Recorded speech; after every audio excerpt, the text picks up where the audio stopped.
Welcome to the iNutrition Pro certification course. My name is Dr. Daniel Hackett, and I will be one of the presenters during the modules covered in this course. Let me tell you a little bit about myself. I am an exercise physiologist as well as being an international researcher in the field of exercise physiology and sports performance.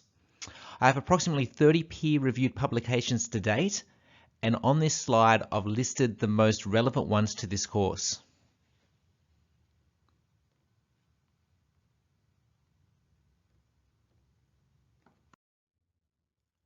The other presenter is Stefan. He has 15 years industry experience as a personal trainer and has worked with hundreds of clients face-to-face as well as online. Stefan is a natural bodybuilder and has studied under some of the top coaches in the industry, including Charles Poliquin, Milos Sarcev, Ben Pakulski, Lane Norton, and John Meadows. Stefan is an international presenter and has lectured in over 10 cities to over 1,000 personal trainers around the globe. He's the education manager at Clean Health Fitness Institute and developed the course content for their certification programs. As well as all this, Stefan is the founder of iNutrition Pro.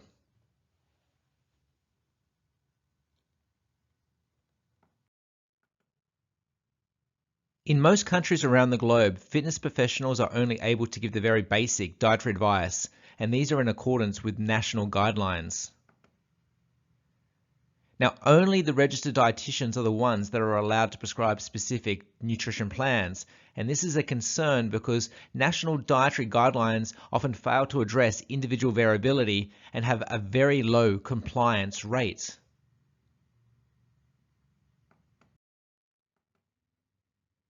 Our certification will provide you with the insurance cover to prescribe specific dietary plans for healthy individuals.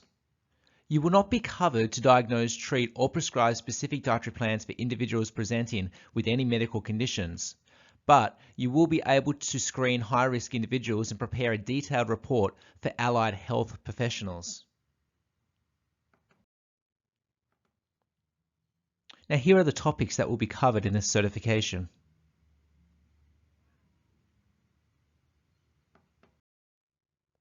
For the remainder of this module, the content will be focused on obesity and disease as well as interventions for weight loss. I will now go through the learning objectives. So firstly, to describe the risk factors associated with obesity, to be familiar with the main diagnostic criteria for obesity, explaining why the amount of visceral fat stored is important, describing what is meant by adipose dysfunction and its relevance, explaining what type of interventions have been shown to be most effective for weight loss, defining and explaining the activity state hypothesis and constrained total energy expenditure model, and finally, listing the types of diseases that are related to inactivity. I would like to now present some statistics from the World Health Organization relating to the obesity impact worldwide. So the rates of obesity have more than doubled since 1980. And in 2014, more than 1.9 billion adults were overweight, and of these, 600 million were obese. Now that represents 39% of adults that were overweight and 13% of adults that were obese. And what's even more alarming was that 41 million children under the age of 5 years were either overweight or obese in 2014. The concern with obesity is the risks that are associated. So obesity increases the risk of cardiovascular disease, type 2 diabetes, asthma, some types of cancer, sleep disturbances, polycystic ovary syndrome, fatty liver, cholesterol gallstones, and many other health conditions.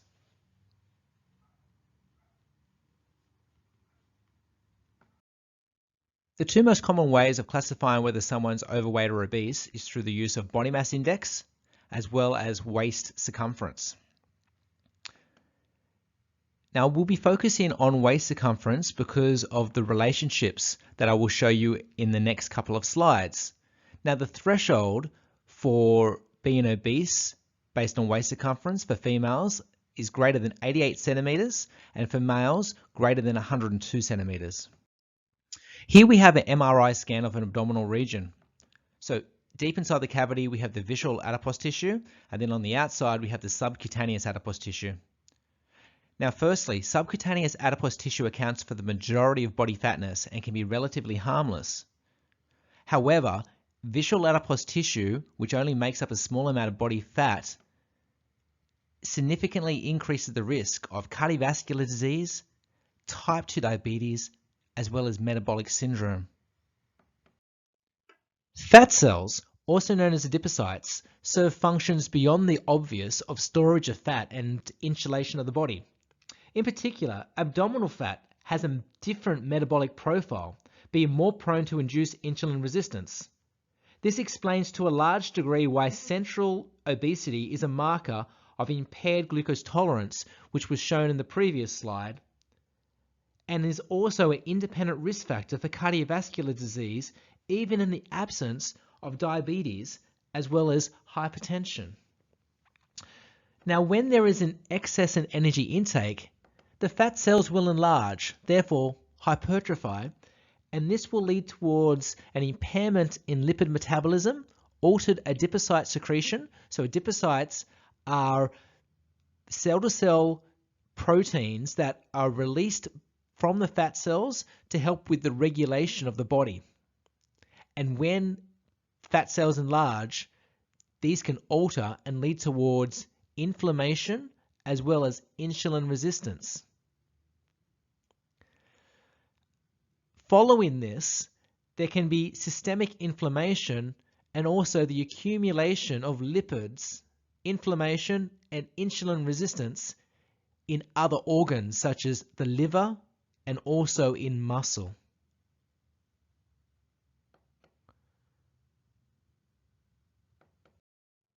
A review was conducted by France that looked at the effectiveness of different weight loss interventions. So those groups included a very low energy diet group, where participants consumed equal or less than 800 calories a day, a diet and exercise group, which was combined, diet alone group, and an exercise alone group. So firstly, the greatest amount of weight loss was achieved for all these interventions within the first 6 months. And following that time, there was a plateauing or regaining of weight. So if we're going to focus firstly on the most effective weight loss intervention, it was the very low energy diet group, because that achieved the greatest amount of weight loss over the first 6 months. But it also was the group that experienced the greatest amount of weight that was regained. Okay, so over the 36-month period, you can see that almost 50% of the weight that was lost within the first 6 months was achieved. The least effective intervention was the exercise alone, very minimal weight loss. Diet alone was more effective than exercise alone, but diet and exercise combined was more effective than either diet alone or exercise alone. And that was the overall result from this review here, where diet, exercise, or a combination of the two was examined. So firstly, diet versus exercise. You can see here the results showed that in terms of the outcomes, which was body weight, waist circumference, and fat mass, there were greater reductions with the diet group.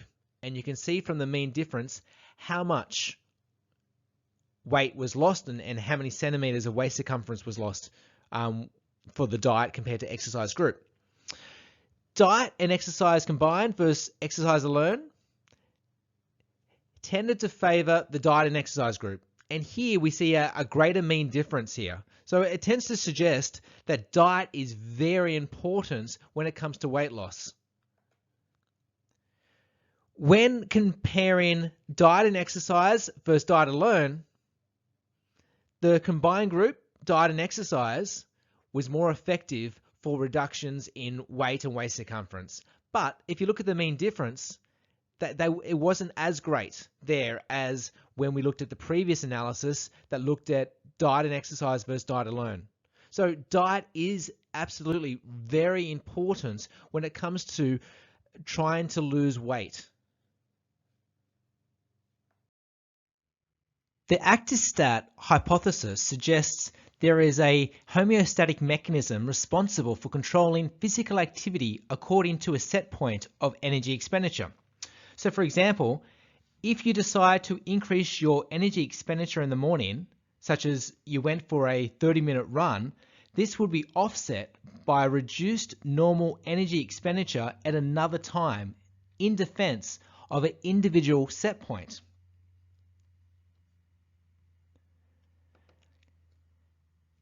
Now, this hypothesis was examined in a group of overweight adolescents, and they had one group perform a single aerobic exercise session, and they wanted to compare their spontaneous levels of physical activity in the days following that single bout.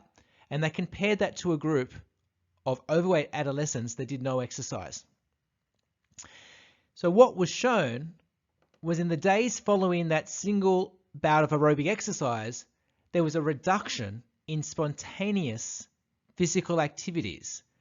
And that is shown here with the dashed line dropping below the line that represents the group of overweight adolescents that did not do any exercise and had, at this time point where it dropped down, a higher level of spontaneous physical activity.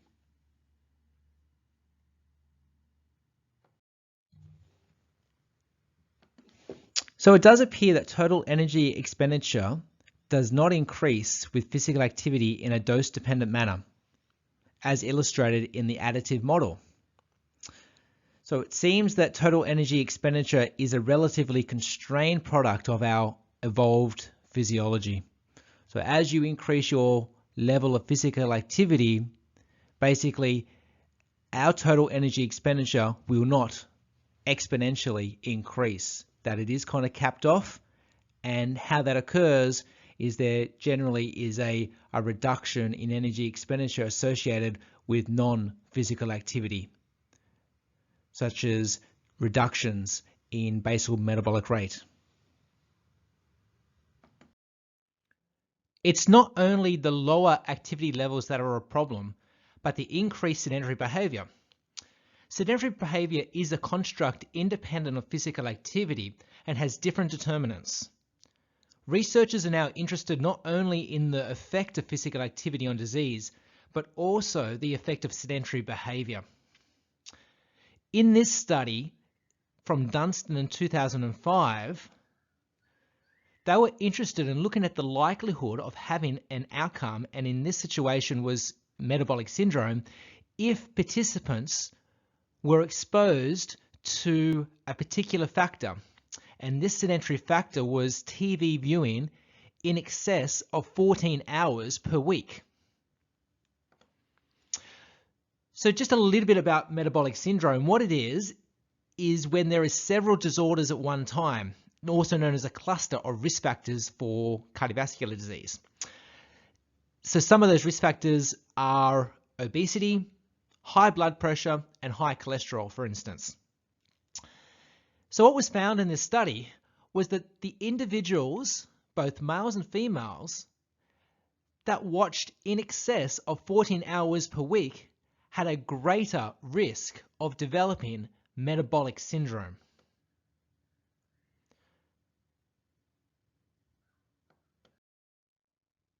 Here are the top 15 leading causes of death in the United States in the year of 2013. So up the top there we have heart disease, which is followed then by cancer. In red, we have the diseases that are related to physical inactivity. So we can do something about reducing the risk of either developing these diseases, and for those that do have these diseases, reducing the progression and therefore reducing the risk of early death or mortality. The diseases that are colored orange are those that are not related to physical inactivity, although through increase in physical activity, we can help to reduce the progression and slow that down, as well as improve the quality of life of people that do suffer from those diseases. Now, it's not just trying to be as physically active as you can, that is important when it comes to overall health, but trying to acquire quite a good level of cardiorespiratory fitness. Now, the aerobic Cooper longitudinal study compared low cardiorespiratory fitness to the more common risk factors that you hear about on the TV and in the media, such as obesity, smoking, hypertension, high cholesterol, and diabetes. And what was shown was that having low cardiorespiratory fitness was actually a stronger predictor of all-cause death compared to these other risk factors. Now we will be returning back to dietary content. So following guidelines such as the food guide pyramid has been shown to be less effective compared to dietary programs that are tailored to a client's needs and interests.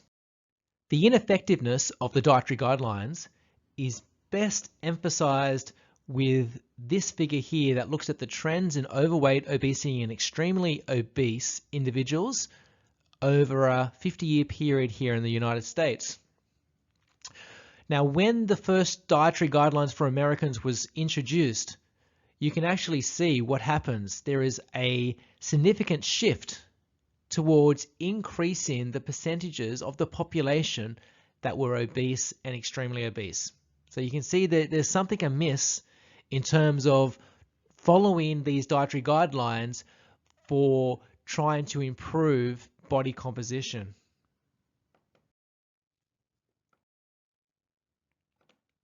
So in reality, there are many different types of dietary interventions that have been clinically proven to be safe and effective.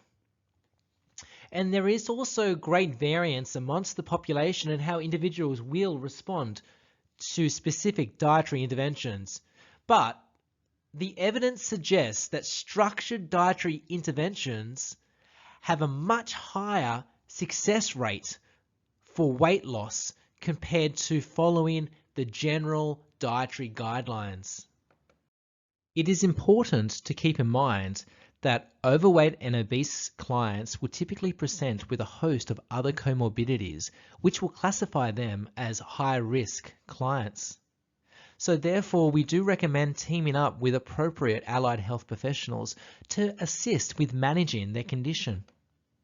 And at the very least, that would include a general practitioner or a registered dietitian. I would like to focus now on the iNutrition Pro software for a little moment. Now, this is a highly sophisticated online platform designed for health and fitness professionals, and it will enable users to effectively manage all aspects of a client's nutrition, which is important when it comes to individualizing dietary plans. Now, along with our certification program, it is actually a requirement for our insurance cover policy.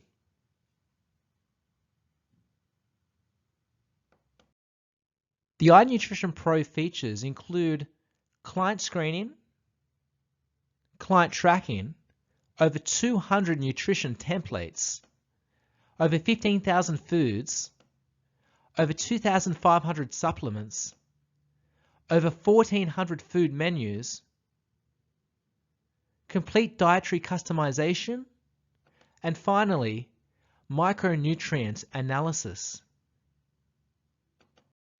Here is the reference list for the studies and other content that was cited within this first introduction module.